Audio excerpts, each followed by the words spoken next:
Senate targeted Osinbajo, Fashola and others over multi-million dollars power deal.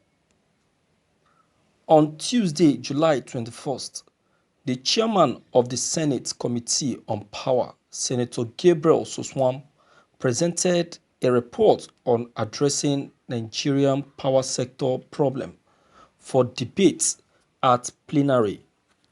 As many be expected, the report recounted many of the well-known woes and inadequacies of the Nigerian power sector. At the same time, it tried to ascribe the reasons to them. In the course of that, the senator dwelled on Azura Power Generating Company and what the transaction was costing the federal government. As many be expected, most papers reported it the next day, but of all of them, the approach taken by the Daily Sun stood out. Here, we shall take a look at the key contents of the Daily Sun report and place them side by side with the facts on records. 1. In its screaming headline, the newspaper proclaimed that Senate target Osinbajo, Fashola and others over multi-million dollars power deal. Facts: Senate has not said or implied that it was targeting anybody. None of the senators present at the section mentioned anything suggestive of such targeting. One cannot but wonder where the Sun got its conspiracy theory from. 2. The Daily Sun reports that Vice President Yemi Osinbajo, Babatunde Fashola and others who were part of the team are believed to have erroneously signed an agreement that was not in favor of Nigeria. Fact: neither Vice President Osinbajo nor Mr. Fashola signed any such agreement. They were not even in office when the Azura agreement were signed. Records shows that the power purchase agreement on PPA for the transaction in question was signed on April 22, 2013, during the tenure of the then President Goodluck Jonathan. See below first page of agreement with date shown, as well as the signature page. It must also be pointed out that the take or pay clause in the power purchase agreement, which obliges governments to pay for power declared available by the company, whether or not it is taken by the government-owned transmission company, is fairly standard, especially where, as in this case, the plant is a huge one requiring enormous setup costs. 3. The Daily Sun went further to say the presidential power reform transaction, which was headed by Osinbajo when the deal was struck, obligated Nigerians to pay between $30 million and $33 million monthly to Azura for powers generated, even if not dispatched. Fact again, this is completely false. Osinbajo was not even in office when the agreement was signed. As far back as in April 2013, the clause which talks about monthly pay is called a take or pay clause, and in fairness to the government that signed it, that clause is quite typical in power purchase transaction. Nobody would build a power plant, which is a very costly and capital-intensive venture, and no lender would put money in one unless someone had committed to pay for the power.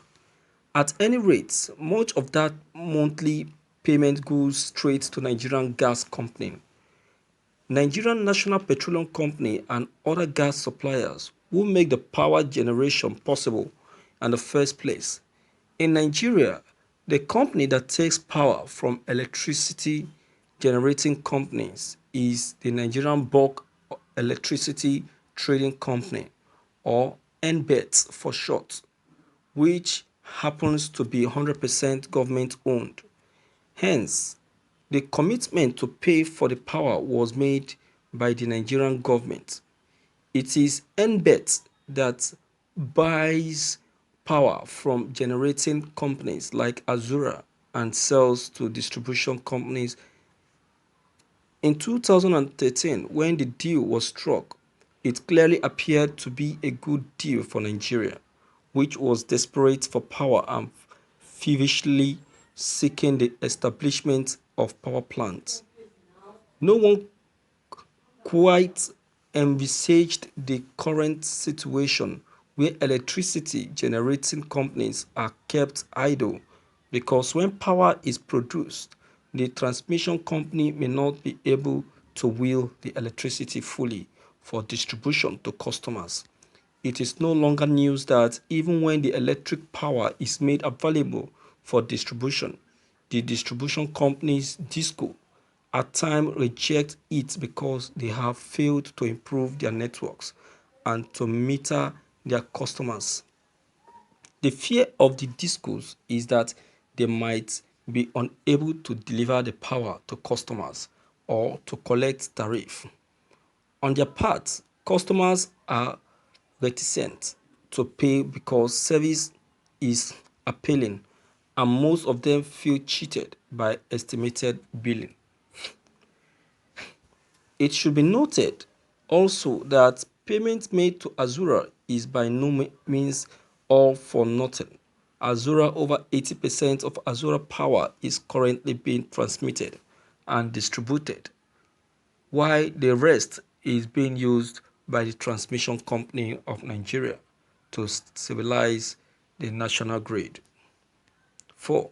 Part of the deal the federal government had during the power sector reform was not the investors. The investors will have the legitimacy to pull about $1.2 billion from the country's foreign reserve. Fact: no investors can just pull out $1.2 billion or any amount from Nigerian foreign reserve like that. There was a put call agreement signed with Azura as far back as October 22nd, 2014, whereby Nigeria reserved the option to buy over the asset or the company to give up the asset and seek payment. If Azura defaults, it will mandate and also show as well as the signature of how the whole transaction actually went.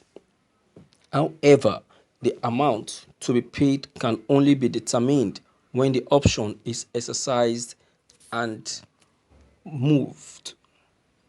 Nobody can simply pull out money from the foreign reserves just like that. With the agreement having been signed before the inception of this administration, the question one may ask: who profits from claiming that it was done by Osinbajo and Fashola? What is the motive behind this mischievous falsehood? And in their desperation to attack these gentlemen, why are they willing to rubbish a company that produces nearly a tenth of nation's power with such uncommon transparency and professionalism? Thank you for listening to this news. My viewers, I don't think anyone has anything to say concerning this part. In the area of power, I, for one, would like to give kudos to Osinbajo and Raji Fashola because since Nigerian has been in this issue of power, I will say that they both are the only people that have been able to do justice to our our power issue. The only thing I know that need to be rectified is the issue of estimated billing, and that I know that they are actually working on. So I don't know what your own comment concerning this may be, but please don't hesitate to leave them behind. Click on the subscription button as well as bell button to get updated whenever we upload any new videos. Thank you.